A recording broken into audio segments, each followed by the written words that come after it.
बातमीकडे बातमी रायगडमधून। रायगडच्या नवनिर्वाचित नगरसेविकेच्या पतीची निर्घृणपणे हत्या करण्यात आली। खोपोली येथला हा धक्कादायक प्रकार आहे। मंगेश काळोखेंची हत्या करून मृतदेह रस्त्यावर फेकला। काळोखे हे शिवसेनेचे कार्यकर्ते आणि त्यांच्या या निर्घृण हत्येनंतर हा पूर्ण परिसर या सगळ्या परिसरात खळबळ माजल्याचं पाहायला मिळतंय। तर मंगेश काळोखेंची हत्या करून मृतदेह रस्त्यावर फेकण्यात आला।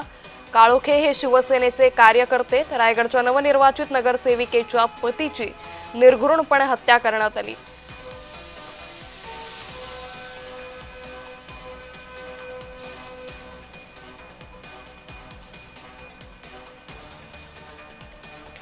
रायगडच्या नवनिर्वाचित नगरसेविकेच्या पतीची निर्घृणपणे हत्या करण्यात आलेली आहे।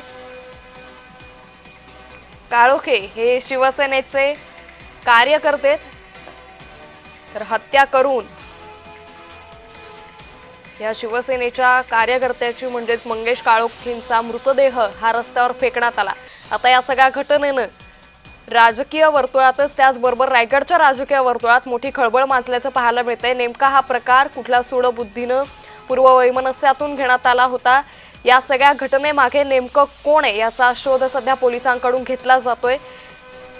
तर नुकत्याच नगरपालिका नगरपंचायतींच्या निवडणुका झाल्या आणि त्यामध्ये रायगडच्या या नवनिर्वाचित नगरसेविकेच्या पतीची निर्घृणपणे हत्या करण्यात आली। खोपोली इथला हा धक्कादायक प्रकार सध्या समोर येतोय।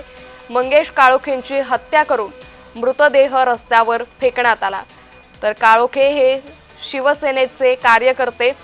रायगडमध्ये अगदी गेल्या काही महिन्यांपासून सातत्यानं शिवसेना आणि राष्ट्रवादी यांच्यातला वाद उफाळल्याचं पाहायला मिळालं होतं। सातत्यानं राजकीय वर्तुळात आरोप प्रत्यारोपांच्या फैरी होत्या। वरिष्ठ पातळीवर या सगळ्या राजकीय समीकरणं पाहायला मिळाली होती आणि त्यानंतर आता स्थानिक पातळीवरती रायगडच्या या नवनिर्वाचित नगरसेविकेच्या पतीची निर्घृणपणे हत्या होते। त्यामुळे एकंदरीतच या सगळ्या घटनेनं या संपूर्ण परिसरात खळबळ माजली। पोलिसांकडून या सगळ्या प्रकरणाचा शोध हा घेतला जातोय। खोपोली इथला हा धक्कादायक प्रकार समोर आलेला आहे। मंगेश काळोखेंची हत्या करून त्यांचा मृतदेह रस्त्यावर फेकण्यात आला। मात्र या सगळ्या घटनेनंतर अनेक प्रश्न हे उपस्थित होता। रायगडची कायदा आणि सुव्यवस्था मात्र आता कुठेही या कायदा सुव्यवस्थेचा नागरिकांमध्ये धाकच उरला नाहीये। तर शिवसेनेचे आमदार महेंद्र थोरवे सध्या या सगळ्या प्रकरणासंदर्भात आपल्यासोबत बोलण्यासाठी जोडले गेलेत। महेंद्रजी, आपण पाहतोय धक्कादायक ही घटना म्हणावी लागेल। नवनिर्वाचित नगरसेविकेच्या पतीची अशी निर्घृणपणे हत्या होते, त्यामुळे सामान्य नागरिकांमध्ये आता भीती आणखीनच वाढली आहे। त्यामुळे रायगडमध्ये कायदा सुव्यवस्था आहे की नाही असा प्रश्न उपस्थित होतो। होय, नक्कीच। माझा सहकारी मंगेश काळोखे त्याची मिसेस नगरसेविका दुसऱ्यांदा त्या ठिकाणी खोपोली नगरपालिकेमध्ये निवडून आलेली होती आणि चांगल्या प्रकारचा लीड त्यांनी त्या ठिकाणी दिलेला होता।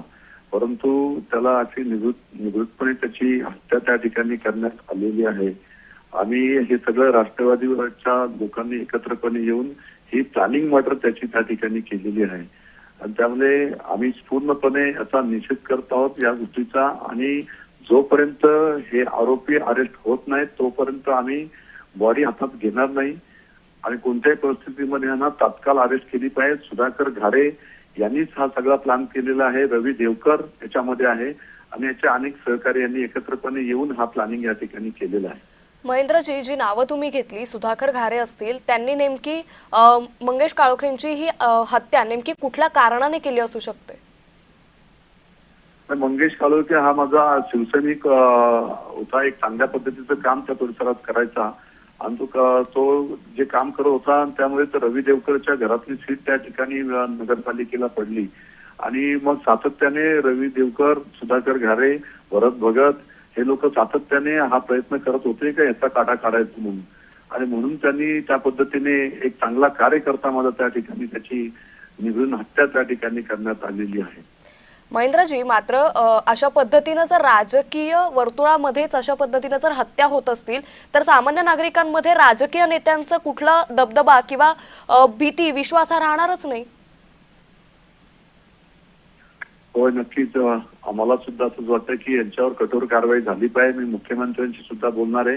शिंदे साहेबांशी मी आता फोनवर ह्या सगळा झालेला प्रकार सर्व त्यांना सांगितलेला आहे आणि ते सुद्धा डीजींशी बोलून त्या ठिकाणी त्यांच्यावरती जे आरोपी आहेत, ज्यांनी याच्यामध्ये सहभाग आहे, सगळ्यांच्यावर दोषी असतील त्यांच्यावर कारवाई व्हावी, त्यांना अरेस्ट त्या ठिकाणी तात्काळ केली पाहिजे, अशी आम्ही मागणी त्या ठिकाणी सगळ्यांनी केलेली आहे. निश्चित. महेंद्रजी, धन्यवाद आपण जय महाराष्ट्राला दिलेल्या प्रतिक्रिया